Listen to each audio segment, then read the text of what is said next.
Son solo niños. Escrito por Anaís Veloz. No querrás que te lo cuente. En la descripción, el link de su página de Facebook. Síguela. No.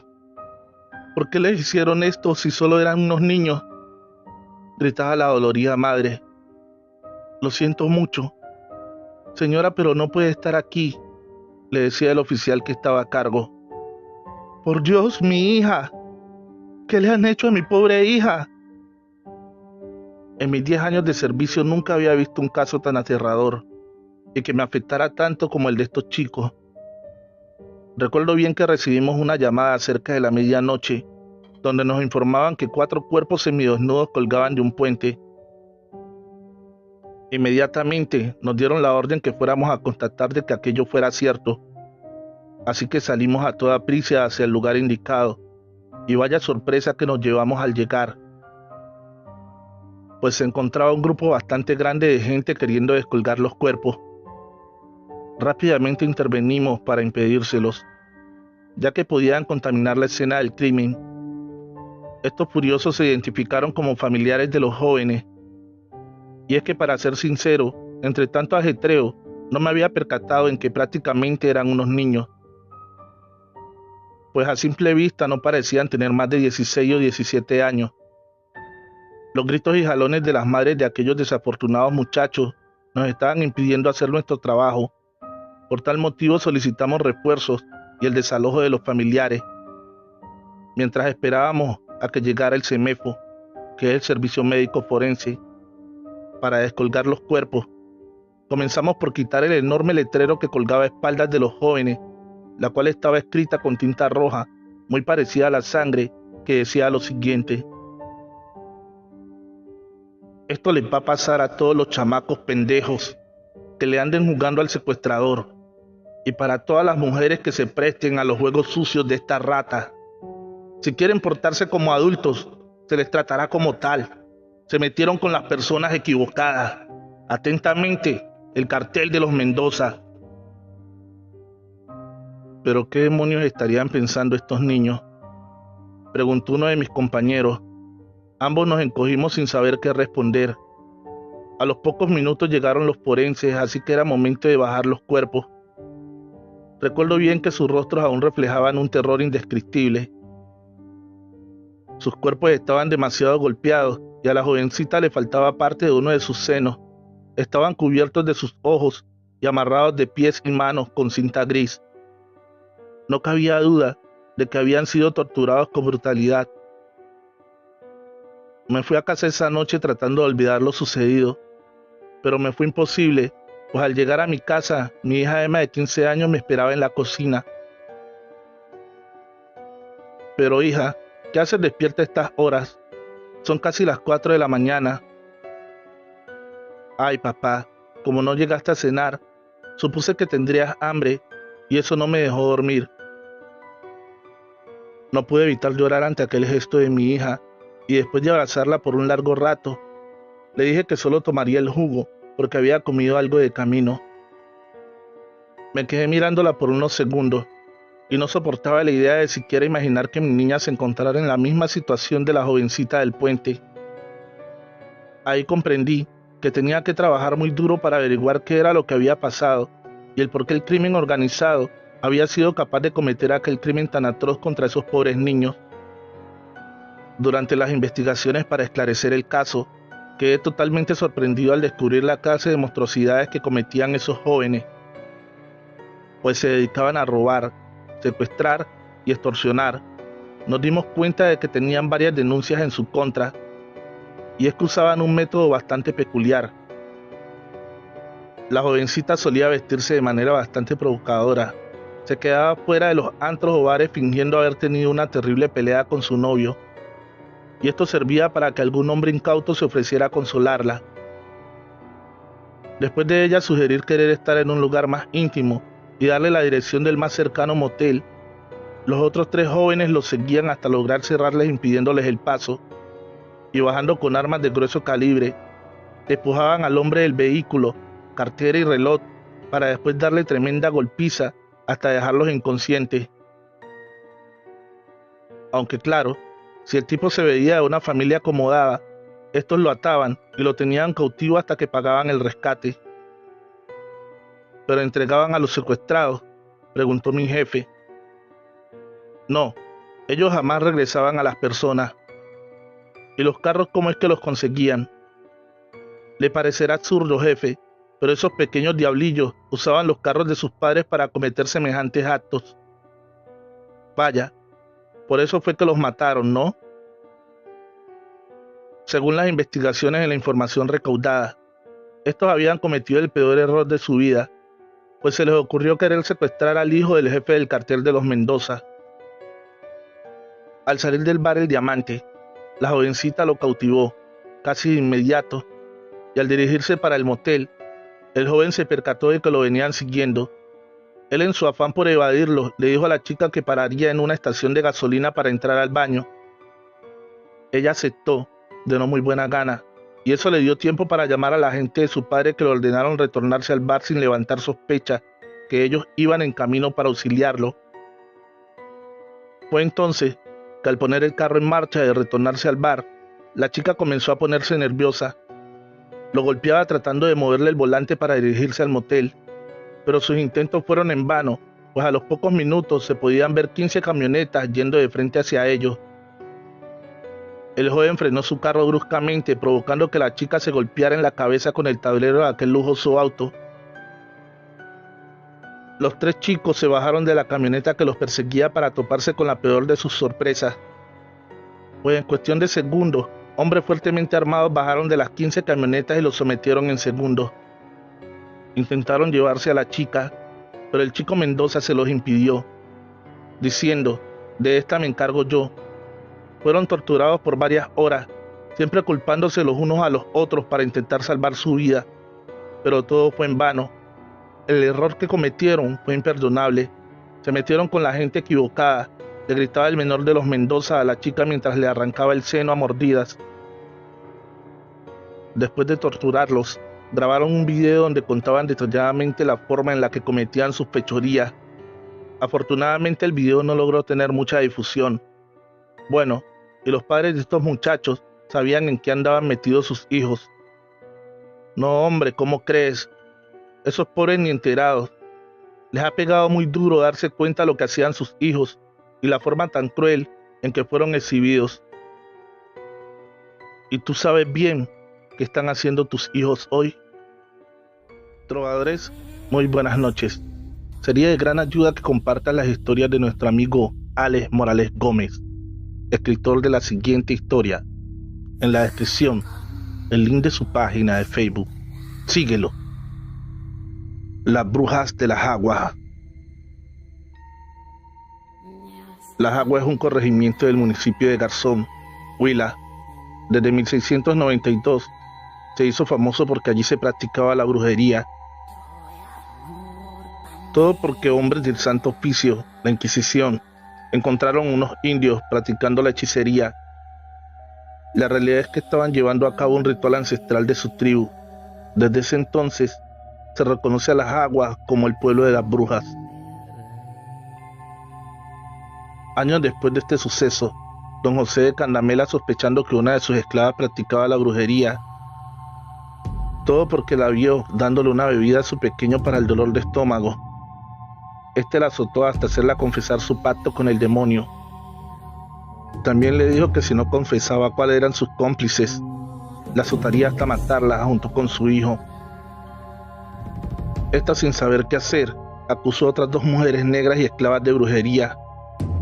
Ambas, después de ser azotadas, confesaron su pecado y su rendición de tributo al diablo. Una de ellas aseguró que habían hecho un pacto con el diablo para hacer que el alma de uno de los amos se fuera al cuerpo de un cerdo. Este, por poder del diablo, no moriría, y el cerdo junto con el alma de ese amo vagaría por toda la eternidad. Era algo tan diabólico y retorcido que los inquisidores no creyeron esto. Las tres mujeres fueron llevadas a la hoguera, con la confesión que eran brujas. La que dijo del alma en el cerdo fue la última en ser quemada.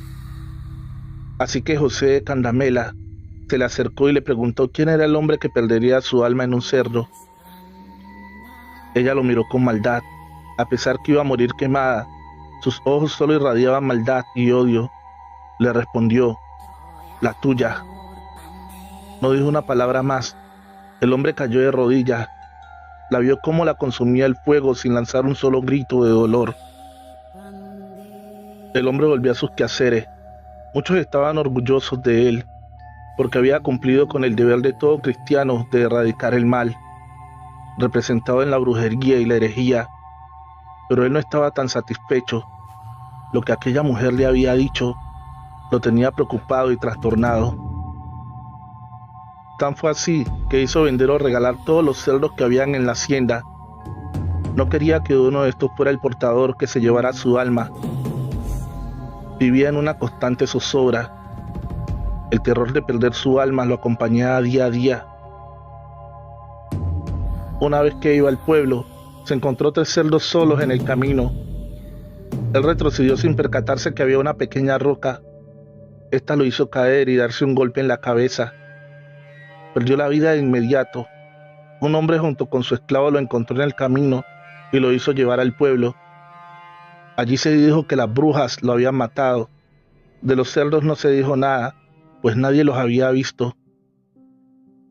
Desde entonces se habla del cerdo del demonio. Es un cerdo que te puedes encontrar en noches oscuras. Es un animal igual a cualquier otro. Pero al verlo de frente, se pueden ver sus ojos. Ojos de persona cuando está enfrente. Da un chillido lastimero y sale corriendo como loco sin encontrar el camino. En 2005 llegué a La Jagua. Venía de Neiva, la capital del departamento. Allí había una empresa que necesitaba vigilancia privada, así que fui trasladado a aquel corregimiento. Me fui con mi esposa y mi pequeño de 2 años. Empezaríamos una nueva vida, lejos de la ciudad. Claro que desde que uno llega allí, se habla de estos temas de la brujería y el cerdo diabólico. Cuentos, solo cuentos, pensé yo. La empresa donde trabajaba apenas llegaba allí. Habían adquirido unas bodegas viejas. Allí había algunos materiales y maquinaria que habían traído, así que debía cuidar esto mientras trasladaban todo para allí. Eran eso de las 10 de la noche. Me senté en una caja a tomar un poco de café. Estando ahí con mi pocillo en la mano, escuché un aletear en el aire. El ambiente se hizo frío. Una risa espantosa y chillona llenó toda la bodega. Veo una sombra en forma de ave gigante que se viene sobre mí. Intento correr, pero eso es más rápido y me golpea de lleno en el pecho. No solo me golpea, sino que se queda sobre mí. Su peso es insoportable. Me está ahogando. Me está matando. Había llegado mi hora. Lo que antes era una sombra, era la cara de una mujer bastante fea y vieja. Sus ojos rojos, como de serpiente, su nariz grande y puntiaguda. La piel parecía un cartón viejo. Pensé que iba a morir. Cuando por un lado de mi camisa se sale la medalla de San Benito, misma que me había regalado mi madre antes de venir aquí, para que me protegiera de las brujas. Ese ser feo y diabólico que había sobre mi pecho, al ver la medalla, dio un chillido y voló en la oscuridad, desapareciendo entre las sombras de la noche. Entendí que la medalla de San Benito tenía gran poder. Seguí mi turno sin contratiempos. Solo al amanecer veo correr un cerdo no muy grande. Pasa por mi lado chillando de dolor o de terror. En su lomo va aquella montada, agarrada con garras que tiene en sus manos. Donde están sus garras, el pobre animal se ve sangrar. Yo tomo la medalla en mis manos y empiezo a rezar. Sigo trabajando en el mismo lugar. En las noches se escucha el aletear de las brujas, sus chillidos o su risa bastante espeluznante. Cada que esto pasa, siempre tengo a mano mi medalla. También el cerdo se escucha algunas noches, dando sus chillidos de dolor. Trovadores, en la descripción de este video se encuentra el link de la página del autor del siguiente relato, Morales, Terror y Misterio. Síguelo. La iglesia del demonio. En el pequeño pueblo de gente humilde y trabajadora, no había una iglesia, ni una pequeña capilla. Las personas como buenos creyentes se reunían a rezar en cualquier lugar. El alcalde, viendo esto, enviaba cada fin de mes una carta a la capital, a un cardenal amigo de él. Este le respondía que pronto estaría allí un sacerdote. Fue así que de tanto insistir el alcalde y por su lado el cardenal, que enviaron a un sacerdote recién llegado de la madre patria. Sí, así como se lee, un sacerdote español fue el encargado de tan ardua labor. Muy pronto se puso manos a la obra y construyó la mejor iglesia de toda la región. Como contaba con el apoyo de la curia, sus recursos eran ilimitados, así que lo que se edificó fue una gran catedral. Con lo que el sacerdote no contaba es que sus feligreses no querían entrar a tan majestuosa iglesia. Ellos eran gente humilde y la mayoría andaban descalzos. Para ellos era casi que impensable entrar en un lugar tan hermoso. El sacerdote insistía, los invitaba, les imploraba, pero ellos no pasaban de la entrada. Allí debió celebrar sus primeras Eucaristías. El sacerdote en las noches oraba y lloraba. Su palabra no ayudaba a que estas personas perdieran esos temores. Le pidió a Dios más de una noche. Se flageló con un látigo de 6 ramales para que Dios viera en él un verdadero pastor de almas. Pero Dios nunca lo escuchó, o al menos eso creía él. Una noche especialmente lluviosa, le pidió al diablo que le diera el don de la palabra, que le ayudara a hacer que sus feligreses entraran a la iglesia. No lo hizo con el convencimiento de que estaba ofreciendo su propia alma. Más bien, lo hacía por desesperación. Cuando hubo dicho estas palabras, más bien fue que se las pensó. Escuchó 3 golpes en la puerta, corrió a abrir, pensó que uno de sus hermanos lo necesitaba. Tenía que ser algo delicado para que se atreviera a ir en medio de ese aguacero. Cuando abrió, lo que vio fue un niño de unos 8 años, algo muy común en esos lugares, enviar niños a dar razones. Lo extraño de este en particular es que no estaba mojado, estaba completamente seco a pesar de la lluvia que caía. El niño, sin saludar, le dijo: "El pacto está hecho". Desapareció en medio de la lluvia y la oscuridad. A partir de ese momento, las personas perdieron todo escrúpulo de entrar en aquel lugar tan hermoso. La iglesia se abarrotaba de personas humildes, descalzas. El sacerdote estaba feliz y lleno de armonía. Los feligreses sentían que en verdad tenían un representante de Dios. Fue tanta la fama y acogida que la ceremonia de los domingos a mediodía se hizo tan famosa que no solo las personas del pueblo iban sin falta de ninguno, también acudían de pueblos aledaños. El alcalde estaba feliz. Esta buena obra le haría ganar de nuevo la alcaldía. El cardenal estaba más alegre aún. Los rumores de aquel lejano pueblo llegaban a la curia en la capital y de allí al Vaticano. Pronto este último sería su lugar de estadía. Así pasaron días, meses y años. El alcalde fue reelegido, el cardenal fue trasladado a Roma y el sacerdote rayaba en la santidad. Una noche, a eso de las 8, el sacerdote volvía de comer donde una amiga. Se sentía pleno, el hombre más alegre del mundo. Cuando a unos 30 metros lo vio, era el mismo niño. En su cara angelical se dibujaba una sonrisa malvada. El sacerdote había olvidado lo de aquella noche, pero ahí lo recordó todo y se llenó de terror. Corrió a la iglesia. Allí era el único lugar donde se sentía protegido. El niño lo siguió. No corría, caminaba despacio, pero a medida que caminaba se iba haciendo más grande, más y más grande. Cuando llegó a la iglesia, era tan grande que cubría a esta por completo. Esa noche, no saben a ciencia cierta qué ocurrió, pero después de las 3 de la madrugada, empezaron a doblar las campanas. Algunos feligreses, sin saber lo que ocurría, fueron a ver y encontraron al sacerdote colgado del campanario. Se había ahorcado. Las personas del pueblo estaban consternadas con aquel suceso. Después de esto, enviaron a varios sacerdotes en reemplazo del que se había suicidado, pero pronto renunciaban. No solo porque después de las 3 a.m. siempre suenan las campanas, también porque aseguraban que ven al sacerdote colgado del campanario, y muchas veces se ve un niño con una risa malvada parada en el altar mayor. Fue así que con el tiempo no volvieron a enviar ningún sacerdote allí. Los feligreses cerraron aquella iglesia a cal y canto, porque dicen que ésta pertenece al demonio. Con los años fue abandonada por completo. Nadie entra allí. Es más, nadie se atreve ni siquiera a pasar cerca, porque aseguran que allí ven al sacerdote junto con el niño con el que hizo el pacto. Ellos están convencidos que en esa iglesia vive el demonio. Trovadores, en la descripción del video se encuentra el link de la página del autor de la siguiente historia, Alex Morales Gómez. Síguelo. Los pecados de Carlina. Carlina era una mujer con muchos conocimientos. Se decía que sabía la brujería de todas las maneras, conocía las magias a la perfección.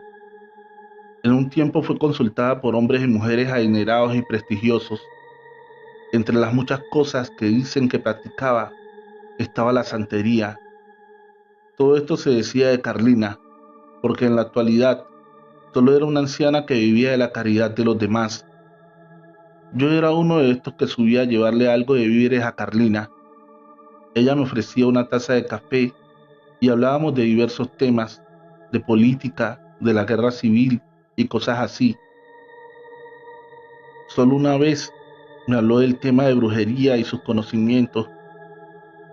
Me aseguró que casi todo lo que decían de ella era cierto. En su tiempo hacía lo que le pidieran. La mayoría de veces no lo hacía por dinero, lo hacía por demostrar su poder. Embobar, enyerbar, hacer alucinar, hacer enamorar, matar, nada importaba. Lo que le pidieran, ella podía hacerlo. Pero también me dijo que quien hace el mal se le devuelve 3 veces, y si para lograrlo se hace pactos con criaturas oscuras, aún más. Así que ella esperaba que no solo la pobreza en la que ahora vivía era parte de eso que debía pagar. Sabía que faltaba mucho por pagar en este mundo y muchos más en el más allá. La vida siguió su curso normal. Una noche cualquiera, un gran huracán golpeó el poblado. El viento rugía y silbaba entre los techos y los árboles. Algunas personas dirían después de que eran voces, gemidos y lamentos. Esa noche hubo muchos estragos y pérdidas materiales. A la mañana siguiente todos salieron a ver cómo estaban sus vecinos. Todas las casas tuvieron algún inconveniente con el huracán. Solo una casa no fue afectada para nada, la casa de Carlina. Fuimos allí a verla. Estaba postrada en la cama. Un dolor intenso la afectaba. Lloraba del dolor que tenía en los costados. Han venido por mí, fue la última frase que dijo. Después de esto no volvió a hablar. Solo daba quejidos, unos quejidos tan lastimeros que hacían llorar hasta el más fuerte. Todos sufríamos por Carlina y aunque suene cruel, orábamos para que se muriera. Pero ella seguía ahí con su sufrimiento. Pasaban los días, las semanas, los meses, y ella ahí, queja y queja que queja, cada día más acabada. Llegó el momento que solo eran la piel cubriendo los huesos. Varios médicos fueron a verla, pero ninguno dio con el mal que la quejaba. Mi abuela llevó a Raimundo, un brujo conocido de la región, pero este al pararse en la puerta se perfiló y dio 2 pasos atrás. Dijo que no había nada por hacer, eran los demonios que ella había invocado en toda su vida, eran sus pecados, sus males que habían llegado a cobrarle. Pasó casi un año de ver a Carlina así. Una tarde que fui con mi abuela a voltearla en la cama, puesto que ya estaba llena de llagas el cuerpo de vivir en cama, cuando vimos un gato negro al lado de ella. Nos miraba fijamente como impidiendo que nos acercáramos. Efectivamente, al hacerlo, nos dejó ver sus dientes. A pesar de esto, mi abuela lo espantó con un trapo y atendió a la enferma. Las personas nos turnábamos para estar con ella. Esa noche nos quedaríamos mi abuela y yo acompañándola. El endemoniado gato seguía ahí al lado, mirándonos. Pasaba la medianoche, hubo un cambio en el ambiente. Algo extraño ocurría. No sabría explicar el qué. El clima más frío, tal vez la noche más oscura, el ambiente pesado. Fuera de casa se escuchaban murmullos, voces de muchas personas que venían o estaban fuera. La abuela me mandó a mirar quién había llegado, pero allí no había nadie, solo la noche, solo esa oscuridad, además del gato que fue detrás de mí, como atento que no hiciera ninguna estupidez. No sé por qué, pero sentí un miedo espantoso y corrí dentro de nuevo. Cuando entro, siento el suspiro de Carlina. Había muerto. Se escuchó un grito desgarrador y espeluznante. Aunque cueste creer lo que aquí narro, fue el gato quien dio ese grito. Corrió en medio de la noche y desapareció. La velación y entierro se llevó con normalidad. Los despojos fueron llevados al cementerio como todo cristiano. En verdad, el cuerpo de Carlina solo eran los huesos, verdaderos despojos. La casucha donde vivía Carlina siguió ahí, en el mismo lugar, hasta que el tiempo y la maleza acabaron con ella. Nadie más pudo volver a entrar allí. No solo veían al gato negro todeando, también se veían sombras, sombras aterradoras. En aquella casa vivió algo o alguien, hasta que no quedó nada de la casa. Muchos se atreven a decir que ahí vivía el demonio. Trovadores, en la descripción del video se encuentra el link de la página del autor de la siguiente historia, Ale Morales Gómez, Terror y Misterio. Síguelo. La carreta de los esclavos. En aquel entonces hubo un desastre natural y una avalancha provocada por el invierno y un riachuelo se llevó a su paso el lugar donde vivíamos. Así que el Estado nos reubicó en un despoblado, mientras construían los nuevos edificios donde seríamos ubicados. Fuimos albergados en pequeñas cabañas improvisadas, así que muchos nos reuníamos fines de semana, hacíamos alguna comida o encuentros festivos, ya que las personas de aquella región no nos veían con buenos ojos, aunque estábamos allí de paso. Para ellos éramos intrusos. Era último viernes del mes, estábamos en medio de la celebración, cuando una mujer de aquellos lugares nos advirtió que no debíamos estar en vía pública a la medianoche, porque cada tercer viernes pasaba la carreta. ¿De qué carreta nos hablaba? Nos mirábamos sorprendidos. La mujer nos contó que era la carreta de los esclavos. Ahí donde estábamos, era paso obligado en tiempos de esclavitud. De la carreta con la comida para los esclavos de una hacienda que quedaba al fondo. Esta era usada por los capataces para intimidar a los esclavos, porque no había ningún látigo que les hiciera tanto daño, como el saber que la carreta con sus víveres llegaría tarde y no por los adultos. Estos sufrían por sus pequeños. Alrededor de esta carreta ocurrieron miles de atropellos, vejámenes, violaciones y muertes. La mujer aseguraba que era una carreta grande y arrastraba cadenas. Estas cadenas era el símbolo inequívoco que era la carreta de los esclavos. Esta siempre pasaba a la medianoche. De los allí presentes, no creímos en esos cuentos. No podía ser que algo así pasara en estos tiempos. La mujer nos miró muy seria y nos dijo, pues ya están advertidos. Aunque no prestamos atención a lo que nos dijo la mujer, seguimos pensando en esto. A eso de la medianoche se escuchan ruedas de madera que van por el piso. También se escucha patente el arrastrar de cadenas. A pesar que nadie creía en aquello, todos salimos corriendo a nuestras respectivas casas, algunos riendo por lo cómico de aquello, otros más convencidos de que algo misterioso ocurría. Estando en mi casa encerrada, ya que yo vivía sola, escucho patente los caballos, el sonido de sus cascos al andar y el inconfundible arrastrar de cadena, y yo estoy parada en la sala. pero al escuchar la carreta tan cerca me escondo. Mejor dicho, me agacho. Por la ventana de vidrio puedo ver una sombra blanca que se acerca. Aquella sombra, o lo que fuera, empieza a golpear la pared. Un escalofrío recorre mi piel. No sé por qué, pero entiendo que eso que está ahí afuera sabe que yo estoy ahí agachada. No sé cuánto tiempo pasó, pero es la experiencia más terrorífica que he vivido. Algunos más osados se atrevieron a mirar a la calle y dicen que la carreta es grande. 2 caballos la jalan. Detrás de esta cuelgan muchas cadenas y detrás van varias personas, negros todos ellos. Al parecer son almas en pena, porque se ven bastante borrosos.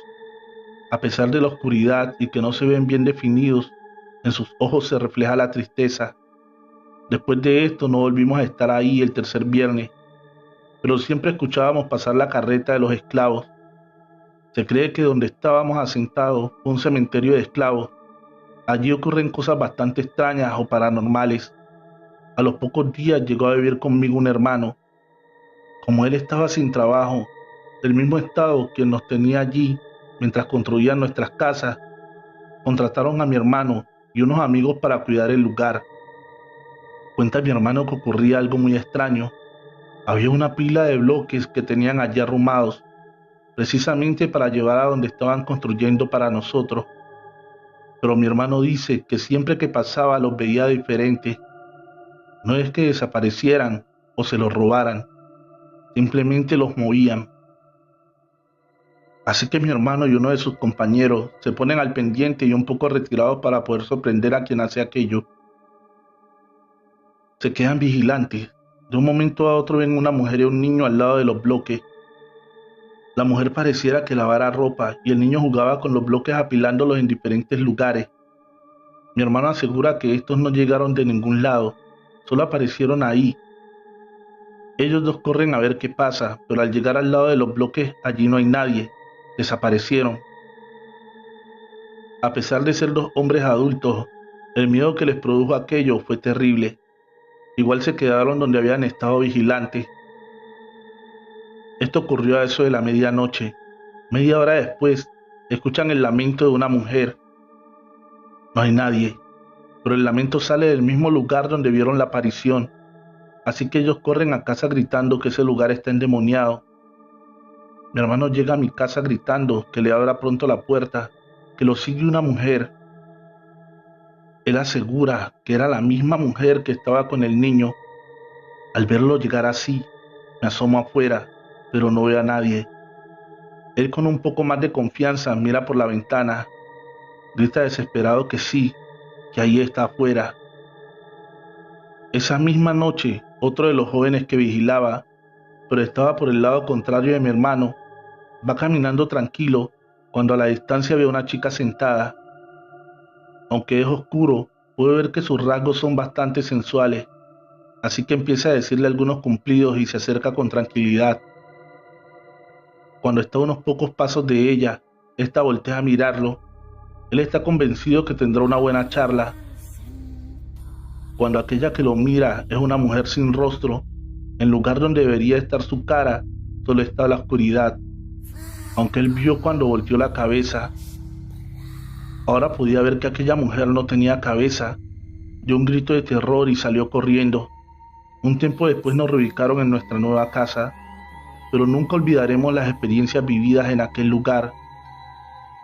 Los pobladores dicen que sigue pasando. Es un punto lleno de vivencias paranormales. Trovadores, en la descripción del video se encuentra el link de la página de nuestro querido escritor Alex Morales Gómez. Síguelo. Los Pisasuaves. Era una gran brigada militar. Albergaba más de 12.000 hombres. Era una de las más reconocidas del país, por lo que estaba en una zona bastante violenta. Así que estos soldados siempre estaban envueltos en combate u hostigamientos de las fuerzas subversivas.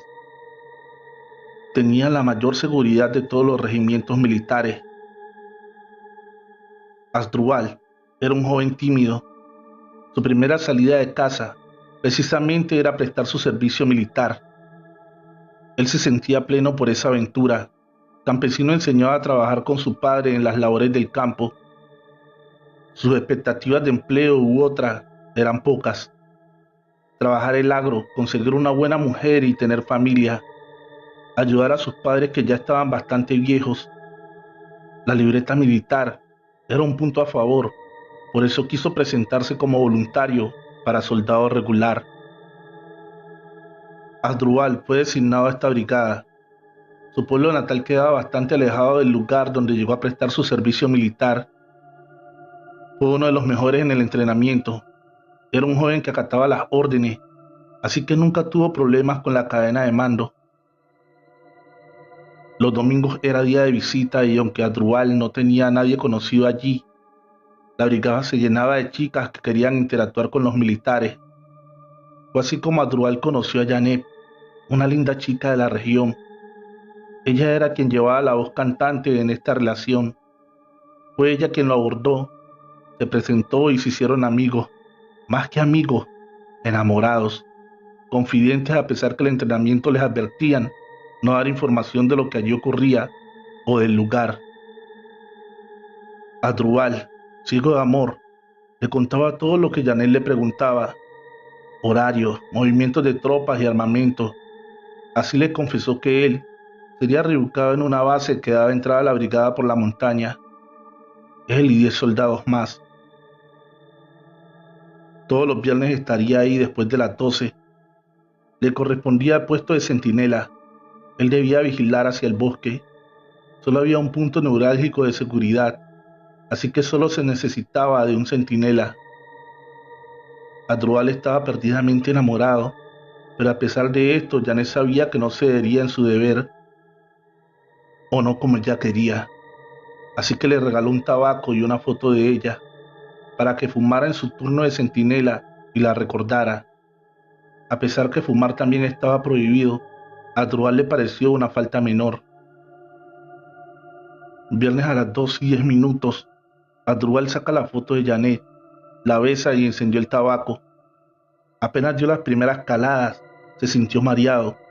Veía todo borroso, con la foto de ella todavía en las manos. La veía sonreír, la veía danzar. Se estaba volviendo loco, pensó. A pesar de su esfuerzo por no dormirse, cayó al suelo como un fardo. A las 3 en punto debía entregar su puesto, pero despertó a las 3:30. Nunca antes le había pasado algo así. Corrió a despertar su relevo. También era extraño que éste no hubiese ido a despertarlo. La escena que encontró lo llenó de terror y angustia. Sus 9 compañeros estaban degollados, incluido un suboficial que era el comandante encargado. Todo el armamento había desaparecido.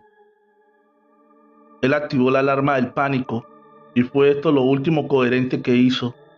Por su culpa, 10 compañeros habían perdido la vida. Se volvió loco. Fue recluido en una clínica de reposo de las fuerzas militares. Recibió una pensión por invalidez mental, así que esta fue asignada a sus padres. De Janet se sabe poco. Todo lo aquí escrito fue recogido de una libreta que tenía el soldado Asdrúbal. Una bruja de la región. Dicen que fue embrujado con tabaco. La locura no es por la pérdida de sus amigos, es lo que fumó. Los hombres que asesinaron a los soldados son una fuerza especial llamada los pisasuaves. Entran en silencio, con sigilo, degüellan a sus víctimas y abandonan el lugar en silencio. Se cree que a pesar de todo, Janet no quiso que a Asdrúbal lo asesinaran. Lo dejaron vivir, porque después de fumar aquello, no volvería a ser normal. Ángel, escrito por Anaís Veloz. Historias macabras para no dormir. Todo comenzó cuando mi esposo Noé y yo decidimos poner un pequeño negocio de comida, ya que mi esposo es chef y el restaurante donde trabajaba lo tuvieron que cerrar por cuestiones económicas. Como no tenían para liquidarlo, le ofrecían algunas cosas de cocina para que él iniciara un negocio pequeño, cosa que mi esposo encantado aceptó. Teníamos prácticamente todo para empezar, solo nos falta un local donde poner nuestro negocio. Anduvimos buscando durante 2 meses, pero las rentas eran muy caras. y no las podíamos solventar. Estábamos a punto de darnos por vencidos, cuando un día por la noche, revisando Facebook, vimos una publicación donde rentaban un local en conocida avenida de la ciudad. Estábamos encantados. Era exactamente lo que necesitábamos. Era espacioso, incluso contaba con un pequeño estacionamiento. Le platiqué a mi esposo y dijo que sería carísimo, que ni siquiera preguntara, y a pesar del pesimismo de él, hice caso omiso y al día siguiente por la mañana llamé. Total, no perdería nada solo por preguntar. ¿Y cuál sería mi sorpresa? Que era una renta bastante económica. Así que hice una cita y se lo conté a mi marido. Pasaríamos a verlo de inmediato. Cuando llegamos, nos esperaba una señorita muy amable. Nos mostró el lugar y quedamos maravillados. Le preguntamos que cuánto podríamos hacer el trato, a lo que ella respondió que de inmediato, siempre y cuando aceptáramos la condición que la dueña ponía para poder rentarlo. ¿Cuál condición?, preguntó mi esposo algo inquieto. La señora caminó hacia una de las esquinas del local. Se recorrió una tabla que se encontraba recargada, dejando ver una cruz con el nombre de Ángel. Nos miró fijamente y nos dijo que la condición era que por nada del mundo podríamos quitar esa cruz de ese lugar. En ese momento no le pusimos mucha atención y aceptamos después de firmar. Acompañamos a la señorita a su auto y nos volvió a remarcar que por favor no hiciéramos caso omiso de su advertencia. Después de marcharse, mi esposo entró nuevamente al local y cuando salió vi que traía la cruz en la mano. Abrió la cajuela del carro y la aventó. ¿Qué haces?, pregunté angustiada. Nos dijo que la condición era no quitarla de ahí. Ya relájate. ¿Tú crees que alguien vendría a comer teniendo esa cosa ahí? Pero nada, ya súbete que mañana tendremos que venir a limpiar temprano. Nos fuimos a casa y esa noche comenzó todo. Cuando nos disponíamos a dormir, tocaron a la puerta muy fuerte. Mi esposo se levantó de inmediato y cuando abrió se percató de que no era nadie. Llegó bastante molesto, culpando a los hijos de la vecina. La habitación comenzaba a ponerse bastante fría. Se lo comenté a mi esposo, pero él solo decía que eran mis nervios. Pasadas las 3 de la mañana, me despertó al escuchar un susurro que venía del baño.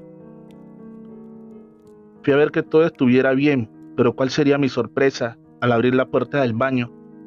Vi cómo corrió una sombra pasando por un lado mío. Grité tan fuerte que mi esposo se despertó de inmediato. ¿Qué es lo que te pasa?, me decía insistente. Cuando por fin me pude calmar, le conté lo sucedido. Él solo se burló. Creía que me lo había imaginado, pero no era así. El resto de la noche no pude dormir y veía claramente cómo alguien se paseaba por la habitación. Ya no le comenté nada porque era seguro que no me creería. A la mañana siguiente fuimos a limpiar el local y al abrirlo se encontraba ahí nuevamente la cruz. Mi esposo la tomó molesto y la aventó hacia la calle, pero a los pocos segundos se encontraba nuevamente dentro. No entendíamos qué pasaba. Te lo dije, no debimos de haberla sacado de aquí. A lo mejor ya está molesto el muertito. Era tanta la presión de estar ahí que decidimos irnos y volver al otro día. Pensamos que estaríamos mejor en la casa, pero no fue así.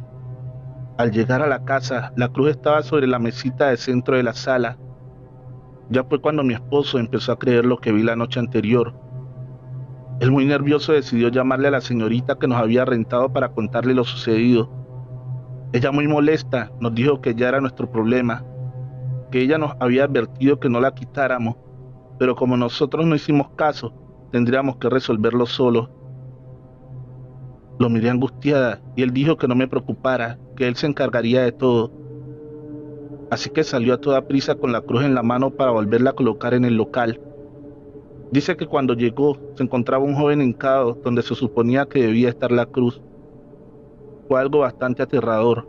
De repente se levanta y mi esposo logra ver que sostenía una soga en la mano. Él intentó hablarle, le decía, ¿qué demonios haces, muchacho? Pero él parecía no escucharlo. Colocó una silla que mi esposo jura no saber de dónde la sacó y se puso la soga en el cuello y sin pensarlo 2 veces se dejó caer. ahorcándose en cuestión de segundos.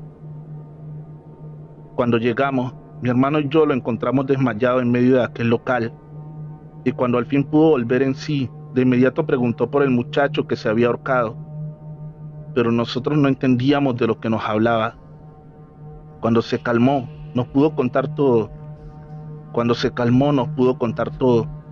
en ese momento que le hablé a la señorita que nos había rentado y le pedí hablar con la dueña para que nos contara qué fue lo que sucedió en aquel lugar. Ella dijo que la dueña no podría atendernos, ya que se encontraba en Estados Unidos, pero que la esperáramos y ella nos contaría todo. Ahí nos estuvimos aproximadamente 1 hora tratando de tranquilizar a mi marido y buscándole la lógica a lo sucedido. Cuando vemos que un carro se para afuera, salimos a ver quién era, y era la persona que nos había rentado, acompañada de una viejecita de aspecto muy humilde. «Buenas tardes», dijo ella en tono seco. «Les presto a la señora Esperanza. Ella les va a hablar de lo que sucedió hace 10 años. Todo comenzó cuando doña Martina, dueña de la casa, se quedó a cargo de su hermano Ángel, un joven de 16 años, rebelde y con graves problemas de alcoholismo. Yo trabajaba para ella desde que era niña, así que gran parte del tiempo convivía con el joven Ángel. Ese muchachito dejó la escuela y la señora Martina, cansada de que se la viviera en la calle y con malvivientes, decidió comprar este local para ponerle un negocio a su hermano. Ella pensaba que si el joven estaba ocupado, se alejaría de los vicios y las malas amistades. Pero qué equivocada estaba. Aquí lo usaban para fiestas y para hacer sus desastres. Dicen que un día decidieron jugar a la ouija y el joven se puso mal. Comenzó a atacar a sus amigos y cuando ellos salieron despavoridos, Ángel agarró una silla y sin más se ahorcó. Nadie sabe si esto fue verdad o no, pero al día siguiente, al ver que no llegaba el joven, la señora Martina y yo vinimos a buscarlo, creyendo que se había quedado dormido.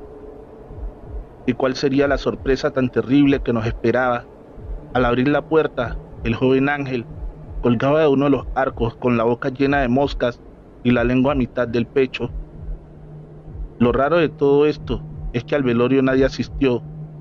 Tuvimos que velarlo y rezarle en la casa, ya que en ninguna iglesia quisieron oficiarle misa. Yo pienso que su alma no ha encontrado el descanso todavía, porque todos los días a las 6 de la tarde se mira cómo el joven cuelga una soga de aquel arco y se avienta sin pensar. Mucha gente lo ha tratado de detener, pero es en vano sus esfuerzos por ayudarlo. Y vaya que ustedes han tenido suerte, porque antiguos rentadores de aquí sufrieron fuertes consecuencias al mover su cruz.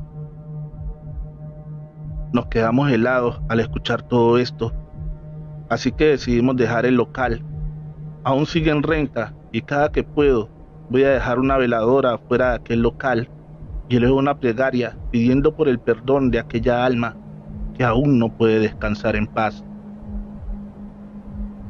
Hemos llegado al final de este episodio. Si aún no estás suscrito, agradecería que le des fuerte al botón rojo de suscripción y actives la campanita de notificaciones.